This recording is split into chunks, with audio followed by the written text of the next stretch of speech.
자, 이번 문제는 2023년 5월 20 3회 문제입니다. 5월 20일 시행한 3회 문제 9번 문제예요. 9번 문제. 자, 보고 기간 개시일에 기계장치 일부를 대체하기 위해서 돈이 지출되었는데, 자, 여러분, 보고 기간 개시일이라고 하면 일반적으로 이제 날짜라면 1월 1일이라고 생각을 해주시면 되겠죠. 일부를 대체하기 위해서 돈이 지출되었는데 해당 금액을 기계장치 장부 금액으로 회계 처리하였다. 무슨 적 지출을 처리했다는 얘기죠? 자본적 지출을 처리했다라는 그런 얘기가 되는 거예요. 해당 지출은 유형자산의 인식 기준을 충족하였기 때문에 기계장치 장부 금액에 포함해서 인식하는 것이 회계 원칙에 부합한다고 할 때 다음 설명 중 올바르지 않은 것을 물었습니다. 자, 동 지출을 기계장치 장부 금액에 포함해서 인식한 회계 처리는 올바르며 대체되는 부분의 장부 금액은 제거한다, 없애준다. 대체되는 부분의 장부 금액 제거 여부는 그 부분을 분리 인식하였는지 여부와는 관계가 없습니다. 동 지출은 단기 손익에 영향을 미치지 않는다라고 나와 있는데 이게 틀렸어요. 뭐가 틀렸냐면 유형자산의 인식을 하게 되면 감가상각을 해줘야 될까는 얘기죠. 감가상각비라는 비용이 발생을 하면 단기 손익에 영향을 미치는 거죠. 3번이 틀렸습니다. 동지출이 유형자산의 인식 기준을 충족하지 않은 경우에 동지출은 발생 시점에 비용으로 인식합니다. 이건 뭘 얘기하는 거죠? 수익적 지출을 얘기를 해주는 거고요. 자, 옳지 않은 것은 3번입니다. 10번. 유형자산 무속 측정에 관한 설명이다. 올바르지 않은 것을 물었어요. 원가 모형 모형과 재평가 모형 중 하나를 회계 정책으로 선택해서 유형자산의 유형별로 동일하게 적용되어야 된다. 중요한 건 뭐냐면 유형자산의 유형별로 동일하게 적용해야 한다. 밑줄 쳐보세요.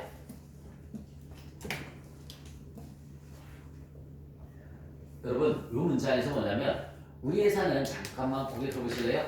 건물을 원가 모형으로 평가를 하다가 재평가 모형으로 바꿨어.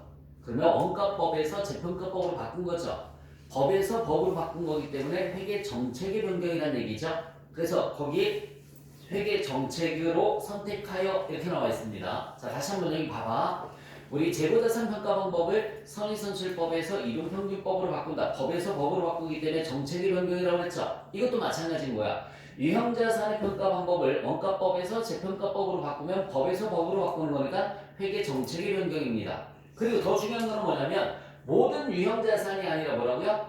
유형자산의 유형별로 동일하게 적용한다. 이 문장이 뭐냐면 이렇게 할 수 있잖아. 땅은 재평가법을 쓰고 건물은 원가법을 쓰고 이거 가능하다는 얘기죠.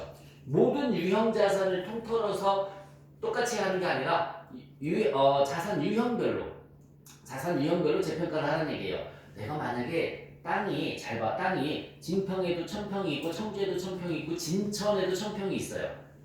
근데 청주 땅값이 많이 올랐다고 해서 청주만 재평가하고 진평과 진천은 재평가를 하지 않았다. 이건 안 된다고요. 청주에 있는 땅을 재평가할 거면 진평과 진천에 있는 땅도 다 뭐 해야 된다? 재평가를 해야 된다라는 얘기죠. 이해 가십니까? 근데 건물은 안 해도 된다고. 건물은 토지하고는 별개의 자산이잖아요. 그렇죠? 같은 유형 자산에 속한다 하더라도 건물은 토지하고는 별개의 자산이기 때문에 건물은 그대로 원가법을 적용을 해도 상관이 없습니다. 그래서 중요한 게 유형별로 동일하게 적용해야 된다라는 그런 문장입니다.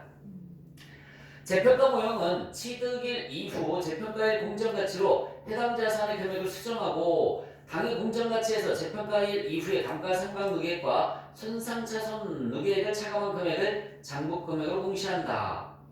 어쨌든 재평가 이후에도 감가상각 해줘야 된다고 그랬잖아요. 그쵸? 감가상각 누계액과 손상차손 누계액을 차감한 금액을 장부금액으로 공시한다. 우리 재무상태표에서 재평가를 하든 안 하든 여기 봐요. 건물이 있어요. 만약에 건물 밑에 뭐 들어갔냐면 감가상각 누계액 들어가고요. 밑에 뭐 들어갔냐면 손상차손 누계액이 다 들어가서 이렇게 장부금액을 계산을 하는 겁니다. 그래서 얘가 재평가를 하든 말든 감가상각 누계액하고 뭘 빼줘야 된다고요? 손상차손 누계액을 빼서 기록을 해줘야 된다. 그런 표현이에요. 재평가로 인해서 자산이 증가된 경우 증가액은 기타 포괄손익으로 인식하고 재평가 잉여금 과목으로 기타 포괄손익에서 가산한다. 맞죠? 많이 설명했었지, 그치? 기타 부가손익이라고 했습니다.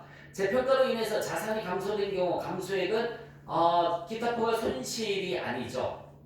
그냥 단기 손실을 인식한다고 했습니다. 단기 손실 여기 봐요. 취득 원가를 기준으로 해서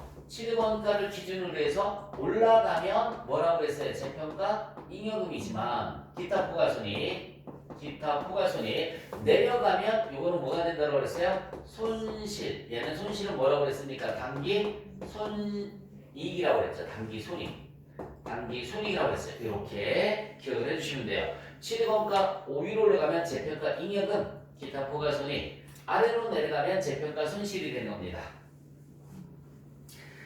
그래서 4번이 틀렸어요. 감소됐을 때는 기타 부가손실이 아니라 뭐라고요? 단기 손실 이렇게 써놓으시면 돼요. 다시 한번 재평가로 인해서 자산이 감소됐을 때는 단기 손실로 처리가 되는 겁니다. 11번 자본화할 차입 원가 금액을 계산하면 얼마인가? 밑줄 쳐볼까? 자본화할 차입 원가를 계산하면 얼마인가? 밑줄 치시고 자 아까 순서대로 여러분 여기 봐요. 제일 첫 번째 연평균 지출액을 구할 것. 연평균 지출액. 자, 몇 월 며칠에 지출했다고 나와 있니? 1월 1일에 지출한 게 얼마 있어요, 여러분들? 5천만 원. 한 건밖에 없어. 그럼 간단한 거야. 곱하기 여러분 1월 1일에 지출했지, 그치? 1월 1일에 지출했으니까 곱하기 12개월분에 12개월이에요. 그럼 얼마니? 5천만 원. 일단 연평균 지출액은 5천만 원 계산을 했어요. 일단 연평균 지출액은 얼마? 5천만 원 계산했습니다. 한 건밖에 없잖아. 자, 두 번째 뭘 계산을 하라고 했어요? 가중 평균 차입 이자율. 일반 차입 금액. 무슨 차입금? 일반 차입금이 몇 개 이상일 때? 2개 이상일 때.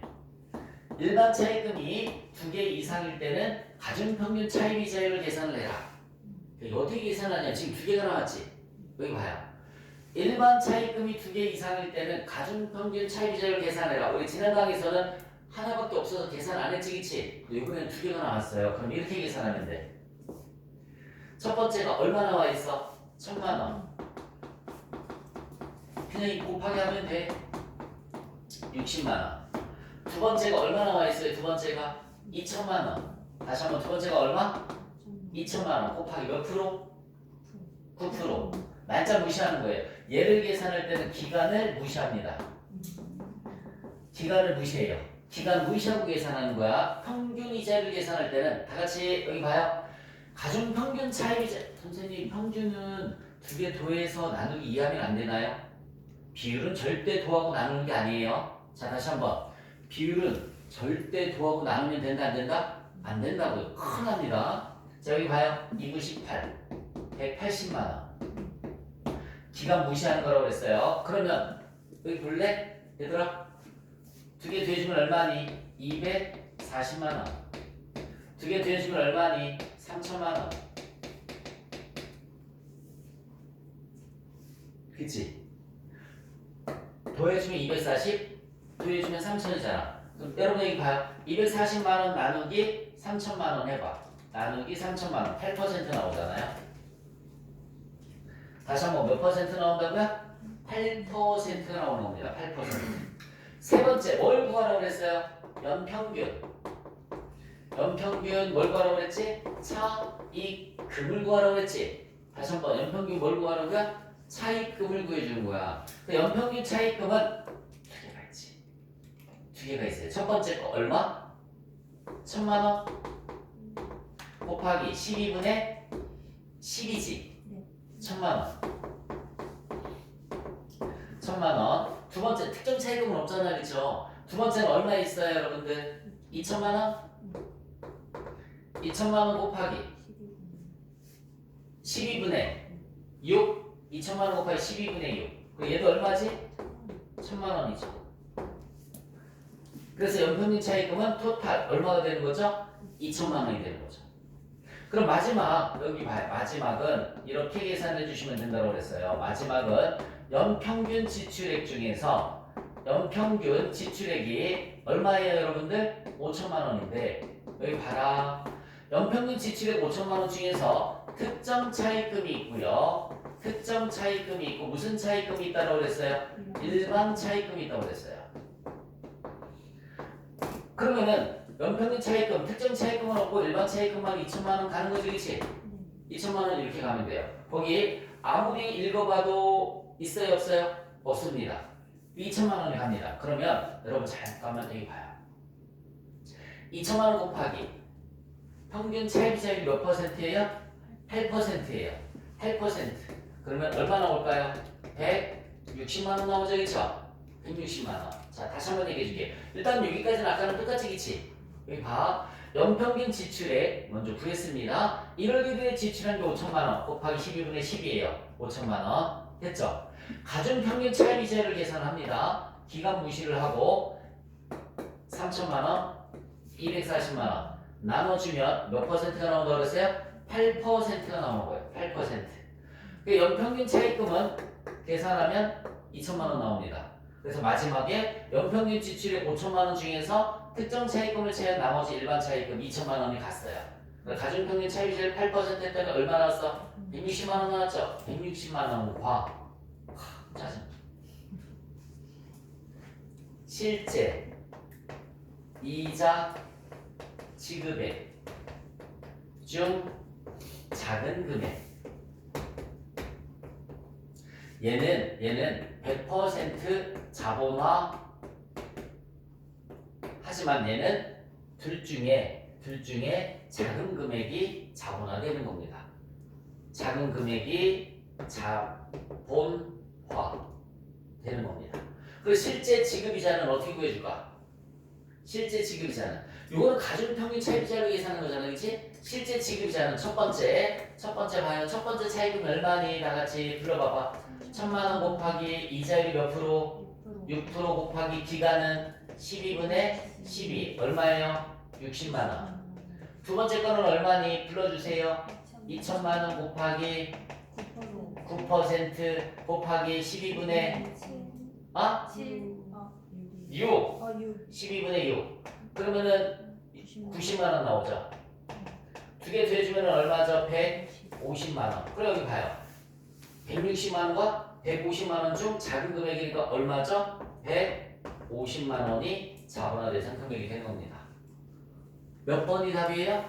1번. 간단한 것 같은데, 그치? 자, 여기 잠깐만 고개 들어봐요. 그 펜치고 던지기 쉽지?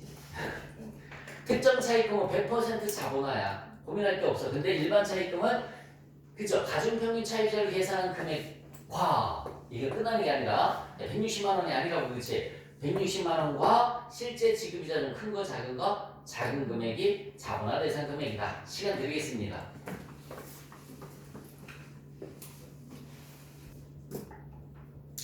(12번) 문제 보시면 내부적으로 창출한 무형자산 인식에 대한 설명 중 옳은 것을 물었습니다. 결론적으로 먼저 내부적으로 창출한 영업권은 무형자산으로 인식할 수가 없습니다. 1번은 틀렸어요. 여러분 영업권의 뜻이 뭐지? 권리금 얘기하는 거야. 내부적으로 여기 잠깐만요. 내부적으로 야 우리 내가 떡볶이집을 하는데 여기 잠깐만 거기 들어올까?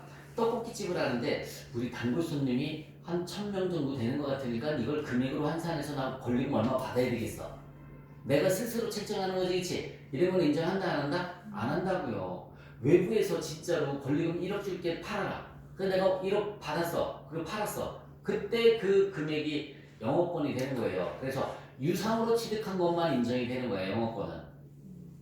다시 합병, 결합 또는 유상으로 취득한 것만 인정이 되는 거고 내부적으로 창출한 영업권은 절대로 인정하지 않습니다. 1번 틀렸고요. 2번 내부 프로젝트에서 발생한 원가 중에서 연구 단계에서 발생한 원가는 무형자산으로 인식할 수 없죠. 당연히 연구 단계에서 발생한 건 뭐지? 연구비라는 비용이 되는 거죠. 연구비라는 비용이 되는 겁니다. 2번이 맞아요. 연구 단계가 개발 단계보다 훨씬 더 전진되어 있는 상태면 무형자산으로 식별할 수 있다라고 나와 있는데 연구 단계는 그냥 연구비라고 해요. 다시 한번 말씀드릴게요. 연구 단계는 그냥 뭐라고요? 연구비, 비용 처리가 되는 거예요.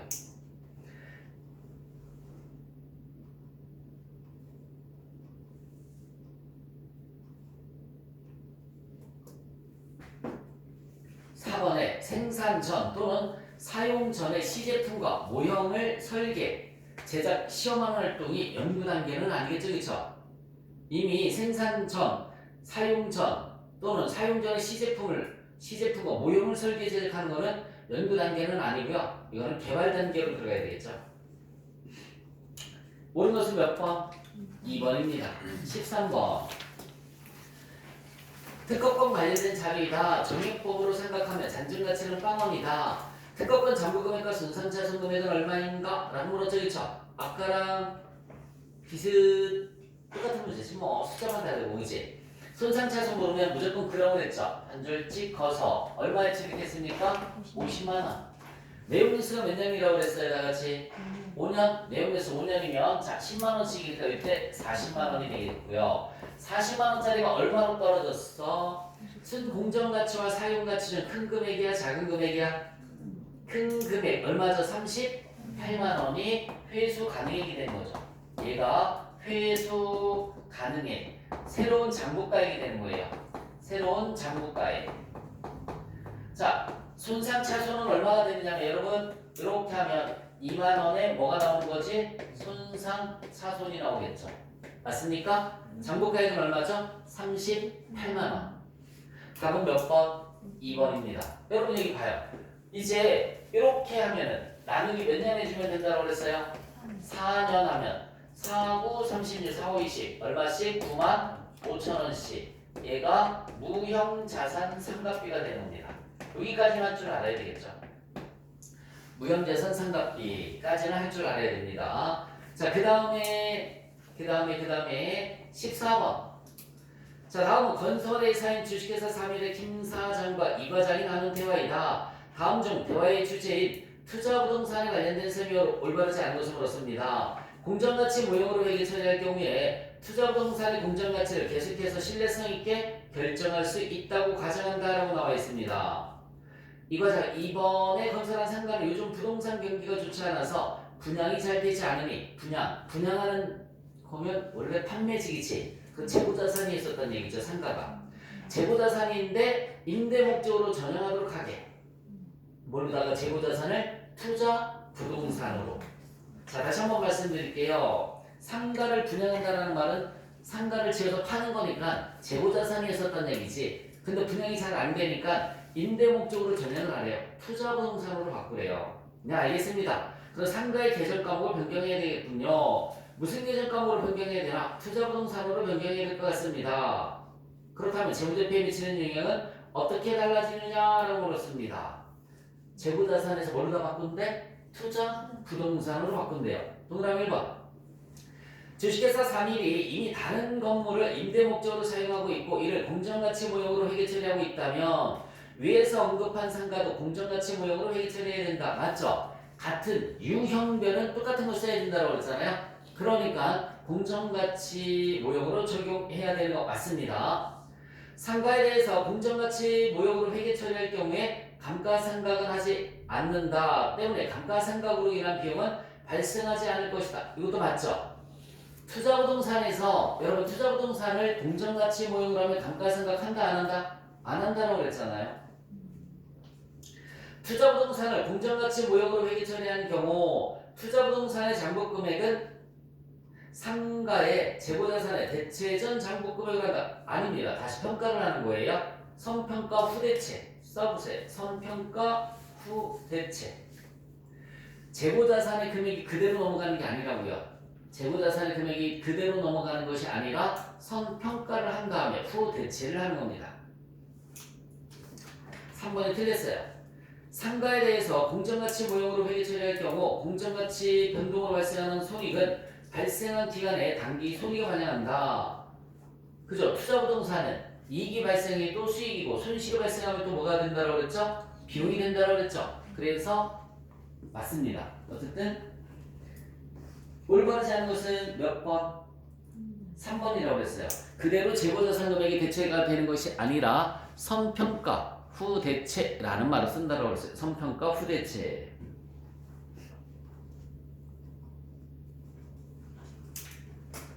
시간이 10분이 애매한데 여기 봐요. 우리 투자 부동산은 원가 모형일 때는 감가상각을 하고 원가 모형이 아닐 때는 공정가치 모형일 때는 감가상각을 안 하고 평가만 했죠. 근데 여기 봐 건물. 잘 보자. 건물 유형자산입니다. 유형자산 잘 봐요. 잘 봐. 취득을 했어요. 첫 번째 취득. 차변에 건물이 1억. 대변에 현금 1억. 내용연수는 10년입니다. 내용연수는 10년. 자, 두 번째 결산 시에 잘 볼래? 결산 시에 감가상각을 해야 돼. 감가상각비가 1억 나누기 10년이면 얼마지? 1,000만 원. 대변에 감가상각 누계액이 얼마야? 1,000만 원. 그냥 참고로 알아두세요. 지금까지 보면은 토지만 나왔지 건물은 안 나왔단 말이에요. 자, 이렇게 감가상각을 했어요. 그리고 나서 재평가를 했더니 재평가액이 얼마가 됐느냐면 1억 2천만 원이 됐습니다. 재평가액이 1억 2천만 원이 됐어. 그러면 이걸 처리하는 방법이 유형자산, 그냥 참고로 알아두라고 했어요. 유형자산은 첫 번째 비례수정법이라는 게 있어요. 첫 번째 비례수정법. 이 비례수정법은 어떻게 하는 거냐면 건물이 얼마 있었지? 1억 마이너스 감가상각 누계액이 얼마죠? 1,000만 원. 는 하면 장부가액이 얼마죠? 9천만 원. 이렇게 있지? 맞잖아? 1억 원에 있고 감가상각 누계액이 1,000만 원 했잖아, 그쵸? 그럼 9천만 원의 장부가액이에요. 비례수정법이라는 것은 얘가 100%일 때 얘가 90%네. 그죠? 100%일 때 장부가액이 얼마예요? 90%. 얘는 10%인데 뭐 굳이 안 써도 됩니다. 자, 얼마가 됐다라고 그랬어요? 재평가액이 1억 2천만 원이 됐다라고 했죠? 얘가 1억 2천만 원이 된 거예요. 얘가 1억 2천만 원이 된 겁니다. 그러면 얘가 100%일 때 얘가 몇 프로라고 그랬어요? 90%라고 그랬죠? 나눠봐. 1억 2천만 원 나누기 90% 하면은 건물의 취득원가가 나옵니다. 1억 2천만 원 나누기 90%를 하시면 1억 2천만 원 나누기 90% 하면 1억 3,300 여기 봐요. 1억 3,300 33만 3,333원이 나와요. 그러면 감가상각 누계액은 잘 봐. 감가상각 누계액은 여기 봐요. 천천히 100%일 때 90% 됐지? 장부가액이 9천이 아니라 얼마가 됐어? 1억 2천 100%일 때 90% 1억 2천만 원 안에 90% 하면 1억 3,333만 3천원. 그럼 감가상각 누계액은 1,300 33만 3천 333원이 돼야지. 그래야지 여기서 이게 빼면 얘가 나오죠, 그죠? 자, 그러면 분계 어떻게 해주느냐 하면 잘 봐요. 재평가했을 때 분계예요. 건물이 늘어났어요. 차변의 건물 얼마 늘어났느냐면 3,300 33만 3,333원이 늘어났어요.